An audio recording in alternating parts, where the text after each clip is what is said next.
कहानी हाजी फतेह मोहम्मद नामी एक आदमी के गिर्द घूमती है जिसकी एक गारमेंट्स की फैक्ट्री है।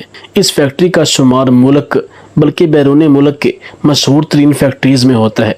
हाजी साहब मुल्क के अमीर तरीन बिजनेसमैन में से एक हैं। इनका शुमार मुल्क के बड़े ताजरों में किया जाता है।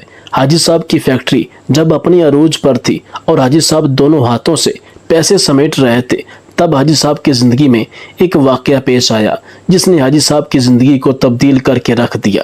हाजी साहब की मिजाज की ये तब्दीली सब के लिए हैरान कुन थी। इन्होंने फैक्ट्री बंद की, फैक्ट्री को ताला लगाया और अपने घर की बैठक में जाकर बैठ गए। वो अपना सारा वक्त इबादत और रियाजत में गुजारते थे। अल्लाह ताला ने इन्हें इस रियाजत का बड़ा खूबसूरत सिला दिया था। वो अंदर से रोशन हो गए थे। वो सुबह 8 बजे अपनी बैठक का दरवाज़ा खोलते और रात गए तक इनके गिर्द लोगों का मजमा रहता था। लोग अपनी अपनी हाजत लेकर इनके पास आते थे। वो इनके लिए दुआ का हाथ बुलंद करते और अल्लाह ताला साइल के मसाइल को हल फरमा देता। अल्लाह ताला ने इनकी दुआओं को कबूलियत से सरफराज कर रखा था। लेकिन फिर अचानक हाजी साहब की ज़िंदगी ने दूसरा पलटा खाया। वो एक दिन अपनी जगह से उठे, बैठक बंद की, अपने बेटों से सरमाया लिया और गारमेंट्स की एक दरमियानी दर्जे की दूसरी फैक्ट्री लगा ली। इन्होंने इस फैक्ट्री में 500 खवातीन रखी। खुद अपने हाथों से यूरोपी खवातीन के लिए कपड़ों के नए डिज़ाइन तैयार किए। ये डिज़ाइन यूरोप भिजवाए, बाहर से ऑर्डर आए और हाजी साहब ने माल बनवाना शुरू कर दिया। यूं इनकी फैक्ट्री चल निकली और हाजी फतेह मोहम्मद साहब दोनों हाथों से डॉलर समेटने लगे। दुनिया में उस वक्त गारमेंट्स की कमोबेश 2-3 करोड़ फैक्ट्रियां होंगी और इन फैक्ट्रियों के इतने ही मालकान होंगे। लेकिन जितना मैं जानता हूं या जितना मैंने दुनिया में सफ़र किया है, इसके मुताबिक इन 2-3 करोड़ मालकान में हाजी साहब जैसा कोई दूसरा किरदार नहीं होगा। पूरी दुनिया में लोग बुढ़ापे तक कारोबार करते हैं और बाद अज़ा रुपए पैसे और अकाउंट से ताइब होकर अल्लाह अल्लाह शुरू कर देते हैं। लेकिन हाजी साहब इनसे बिल्कुल उलट हैं। हाजी साहब ने 35 साल की उम्र में कारोबार छोड़ा, अल्लाह से मोहब्बत लगाई। लेकिन जब वो अल्लाह के करीब हो गए तो इन्होंने अचानक अपनी आबाद खानका छोड़ी और मकरूहात के गड्ढे में दोबारा छलांग लगा दी। वो दुनिया के वाहिद बिजनेसमैन हैं जो फैक्ट्री से दरगाह तक गए और फिर दरगाह से वापस फैक्ट्री पर आ गए। हाजी साहब की कहानी एक कुत्ते से शुरू होती है और एक कुत्ते पर जाकर ख़त्म होती है। हाजी साहब की गारमेंट्स की फैक्ट्री थी। हाजी साहब सुबह सुबह फैक्ट्री चले जाते और रात गए तक काम करते थे। एक दिन वो फैक्ट्री पहुंचे तो इन्होंने देखा कि एक दरमियानी कद का कुत्ता अपनी टांगे घसीट घसीट कर इनके गोदाम में दाखिल हो रहा है। हाजी साहब ने गौर किया तो पता चला कि कुत्ता शदीद जख्मी है। शायद वो किसी गाड़ी के नीचे आ गया था जिसके बाइस इसकी 3 टांगें टूट गई थी और वो सिर्फ एक टांग के जरिए अपने जिस्म को घसीट कर इनके गोदाम तक आया था। हाजी साहब को कुत्ते पर बड़ा रहम आया। इन्होंने सोचा कि वो कुत्ते को जानवरों के किसी डॉक्टर के पास ले जाते हैं, इसका इलाज कराते हैं और जब कुत्ता ठीक हो जाएगा तो वो इसे गली में छोड़ देंगे। हाजी साहब ने डॉक्टर से राब्ते के लिए फ़ोन उठाया, लेकिन नंबर मिलाने से कबल इनके दिल में एक अनोखा ख्याल आया। हाजी साहब ने फ़ोन वापस रख दिया। हाजी साहब ने सोचा कि कुत्ता शदीद ज़ख्मी है, इसकी 3 टांगें टूट चुकी हैं, इसका जबड़ा ज़ख्मी है और पेट पर भी चोट का निशान है। चुनाचे कुत्ता रोजी रोटी का बंदोबस्त नहीं कर सकता। हाजी साहब ने सोचा अब देखना यह है कि कुदरत इस कुत्ते की खुराक का बंदोबस्त कैसे करती है। हाजी साहब ने मुशाहिदे का फैसला किया और चुपचाप बैठ गए।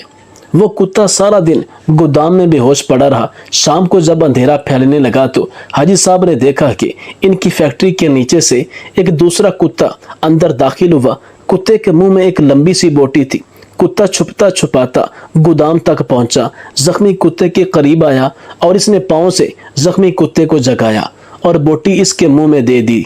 जख्मी कुत्ते का जबड़ा हरकत नहीं कर रहा था, चुनाचे इसने बोटी दोबारा उगल दी। सेहतमंद कुत्ते ने बोटी उठाकर अपने मुंह में डाली, बोटी चबाई। जब वो अच्छी तरह नरम हो गई तो इसने बोटी का लुकमा सा बनाकर जख्मी कुत्ते के मुंह में दे दिया। जख्मी कुत्ता बोटी निगल गया। इसके बाद वो कुत्ता गोदाम से बाहर आया। इसने पानी के हौज में अपनी दुम गीली की, वापस गया और दुम जख्मी कुत्ते के मुंह में दे दी। जख्मी कुत्ते ने सेहतमंद कुत्ते की दुम चूस ली। सेहतमंद कुत्ता इस कार्रवाई के बाद इत्मीनान से वापस चला गया। हाजी साहब मुस्कुरा पड़े। इसके बाद ये खेल रोजाना होने लगा। रोज कुत्ता आता और जख्मी कुत्ते को बोटी खिलाता, पानी पिलाता और चला जाता। हाजी साहब ये खेल कई दिनों तक देखते रहे। एक दिन हाजी साहब ने अपने आप से पूछा, वो कुदरत जो इस जख्मी कुत्ते को रिज़्क फराहम कर रही है, क्या वो मुझे 2 वक्त की रोटी नहीं देगी? सवाल बहुत दिलचस्प था। हाजी साहब रात देर तक इस सवाल का जवाब तलाश करते रहे, यहाँ तक कि वो तवक्कल की हकीकत को भांप गए। इन्होंने फैक्ट्री अपने भाई के हवाले की और तर्को दुनिया हो गए। वो महीने में 30 दिन रोजे रखते और सुबह सादक से अगली सुबह तक रकू और सजूद करते। वो बरसों अल्लाह के दरबार में खड़े रहे। इस अरसे में अल्लाह इन्हें रिज़्क भी देता रहा और इनकी दुआओं को कबूलियत भी मिलती रही, यहाँ तक कि वो सूफी बाबा के नाम से मशहूर हो गए और लोग इनके पाँव की खाक का तवीज़ बनाकर गले में डालने लगे। फिर एक दूसरा वाकया पेश आया और सूफी बाबा दोबारा हाजी साहब हो गए। ये सर्दियों की एक नीम गर्म दोपहर थी। सूफी बाबा की बैठक में दर्जनों अकीदतमंद बैठे हुए थे। सूफी बाबा इनके साथ रूहानियत के रमूज पर बातचीत कर रहे थे। बातों ही बातों में सूफी बाबा ने कुत्ते का किस्सा छेड़ दिया और इस किस्से के आखिर में हाजरीन को बताया कि रिज़्क हमेशा इंसान का पीछा करता है, लेकिन हम बेवकूफ़ इंसानों ने रिज़्क का पीछा करना शुरू कर दिया है। अगर अल्लाह की ज़ात पर तवक्कल जिंदा हो तो रिज़्क इंसान तक ज़रूर पहुंचता है, बिल्कुल उस कुत्ते की तरह जो जख्मी हुआ तो दूसरा कुत्ता इस कुत्ते का रिज़्क लेकर इसके पास आया। मैंने इस जख्मी कुत्ते से तवक्कुल सीखी है। मैंने दुनियादारी तरक्की और अल्लाह की राह में निकल आया। आज इस राह का इनाम यह है कि मैं आप लोगों के दरमियान बैठा हूँ। इन 30 बरसों में कोई दिन ऐसा नहीं जब अल्लाह ताला ने किसी न किसी वसीले से मुझे रिज़्क ना दिया हो या मैं किसी रात भूखा सोया हूँ। मैं हमेशा उस जख्मी कुत्ते को शुक्रिया कहता हूँ जिसने मुझे तवक्कुल का सबक सिखाया था। सूफी बाबा की महफिल में एक नौजवान प्रोफेसर भी बैठा हुआ था। नौजवान प्रोफेसर ने कहका लगाया और बोला, सूफी बाबा, इन दोनों कुत्तों में अफजल जख्मी कुत्ता नहीं था, बल्कि वो कुत्ता था जो रोज शाम को जख्मी कुत्ते को बोटी चबाकर खिलाता था और अपनी गीली दुम से इसकी प्यास बुझाता था।